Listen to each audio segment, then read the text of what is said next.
Alright, imagine this. Mbappé wearing Cameroon's colours, Messi in Spain's jersey, or a player who straight up dumped their own country days before the World Cup to join another team. Yup, it's crazier than you think. Well, get ready to uncover these jaw-dropping betrayals that nearly cost lives. Let's start with Lionel Messi. You see, Messi could have been wearing the Spanish jersey at the World Cup back in 2010, but nope, he decided to stick with his Argentinian roots.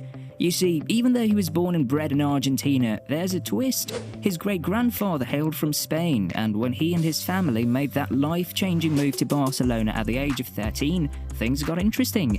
FC Barcelona's club director of football, Karl Rack, was like, holy moly, this kid's the real deal.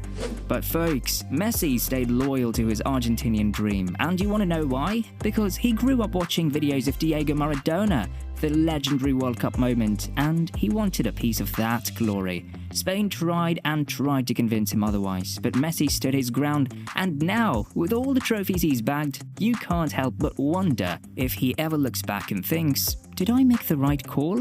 Crazy, right? But the next guy, he didn't even care the slightest. Yep, we're talking about Raheem Sterling. This guy, well, he doesn't have a sweat about choosing sides. Raheem was seen hanging out with the Prime Minister of Jamaica, sipping on Hennessy and crazier. Sounds like a dream vacation, right? But here's the thing, he wasn't just taking a holiday in Jamaica, he was born there. Yeah, you heard that right. Our man Raheem spent his early years with his mum on the beautiful island of Jamaica. But here's where things take a dark turn. His father, a member of a gang, tragically got murdered in Jamaica when Raheem was just 2 years old, and his mum, determined to give him a better life, made a bold move. At the tender age of 5, she packed their bags, hopped on a plane, and off they went to London. Raheem's been calling England home ever since. So when he grew up and it was time to make a choice, England came knocking. But what's interesting is that Raheem Sterling, born in Jamaica, decided to play for England. The English national team got lucky with him on their side. And while England has been chasing the elusive World Cup win for years, Jamaica's always there, a place for Raheem to kick back, soak up the sunshine, and reminisce about his roots. Who could blame him, right? Next up is David Alaba. This guy is the captain of Austria, but what if I dropped a bombshell on you? He's not just from Austria, he's got some Nigerian roots too. I'm not kidding, just look at his name, David Alaturbo Alaba. Now, here's where it gets interesting. David might have been born in Austria, but his dad, well, his dad is not your typical Nigerian prince sending you emails asking for $3 million. Nope. His dad is a bona fide Nigerian prince, and not only that, but he was a musician. You'd think it's a movie plot, right? His royal parents sent him to study in Austria, but when his dad saw that the music game was paying more than David's studies, he straight up kicked school in the... well, you know where. To make things even crazier, his dad's songs didn't just hit a chord, they hit the number 2 spots in Austria's music charts. The guy even went on to release a bunch of hit singles, and guess what? His father became an Austrian citizen. As if that's not enough, his mom hails from the Philippines. It's like a wild international mix. And guess what? He could have played for the Philippines too, but here's the kicker. He pledged his allegiance to Austria back in 2009. Can you believe it? Many Nigerians out there are still heartbroken, wishing he'd pick Nigeria. Alright, next up we have someone who's a literal brand in his country. Any guesses? Yup, it's Zlatan Ibrahimovic. Who else could it be, right? I mean, in Sweden, after IKEA and Volvo, it's basically Zlatan, the man himself. But what if I told you that Zlatan could have donned a jersey for Bosnia, or heck, even Croatia? I kid you not. While he was born in Sweden in 1981, here's the twist. His dad, Sefi Ibrahimovic, hails from Bosnia. Yeah, you heard that right. His dad emigrated to Sweden in 1977, and if that's not enough, his mom, she's from Croatia.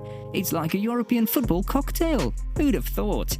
You could have bet your life savings on Zlatan being 100% Swedish, but that's why we don't gamble, folks. And when Luka Modric bagged the Footballer of the Year title in 2018, Zlatan proudly flaunted his Croatian heritage, offering congratulations.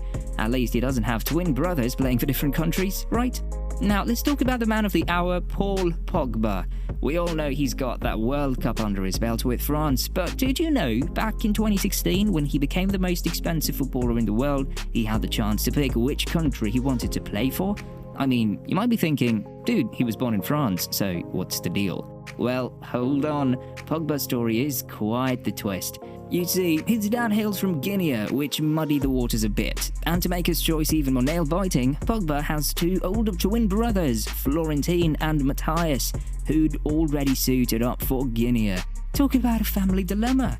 But surprise, surprise, Pogba decided to roll with France. What a decision, right? Personally, I think he made the right call. But hey, I'm just one voice in the crowd. What do you think? Mesut Ozil. This guy had a colossal decision to make when it came to choosing which country to play for. As a little boy in Germany, growing up as the youngest of 4 siblings, his parents struggled to make ends meet. His dad back then was facing some real financial hardships. I mean, we're talking about a time when the unemployment rate for migrants in Germany was soaring above 70%. But guess what? Mesut didn't let adversity get the best of him. He started playing football with his brothers, but here's where it gets interesting. His brothers didn't take football in Germany seriously. Nope, they had their eyes set on representing Turkey. So you'd think Mesut would follow suit, right? But not a chance. This guy saw football as his ticket out of poverty. As the son of Turkish immigrants, he grew up in a proper Turkish family surrounded by Turkish culture. However, Mesut Ozil was willing to sacrifice everything to become one of the greatest football players that Germany has ever witnessed. I mean, look at this guy. He's got the record for the most German Player of the Year awards, clinching it a whopping 5 times. It's mind-blowing, isn't it? And the best part is that it doesn't mean that he's got any ill feelings towards Turkey. In fact, Ozil played at Fenerbahce on a free transfer, and he's now with Istanbul Başakşehir. It shows that he still cherishes his roots while making it big on the world stage. Alright, here's some pure sibling rivalry, guys. Jerome Boateng had a massive decision to make, play for Ghana or represent Germany. But here's the twist, his half-brother, Kevin Prince Boateng, had to make the same choice. So what did they do? They tossed a coin, of course. Kevin Prince Boateng picked Ghana, and Jerome? Well, he went with Germany. Now, fast forward to the 2014 World Cup in Brazil, and guess who came out as the sole World Cup winner in the family? You got that right, it was Jerome Boateng. Finally, we have Diego Costa. Now, this guy has 2 faces. He's Diego Costa in Brazil's jersey, but then there's Diego Costa in Spain's colours. Spot the differences between the 2 pictures? Cause this story is really bizarre. Diego Costa actually played for Brazil twice in 2013 before declaring, hey, I want to play for Spain. Why? Because he was granted Spanish citizenship in the very same month. It's like he'd been waiting for that citizenship his whole life. This made Brazil's manager, Luis Felipe Scolari, furious. You see, Diego Costa, as a dual citizen of Spain and Brazil, had the power to choose both countries, but he decided to go with Spain, and it did make him a villain in Brazil. We're talking cold calculation and some serious research here.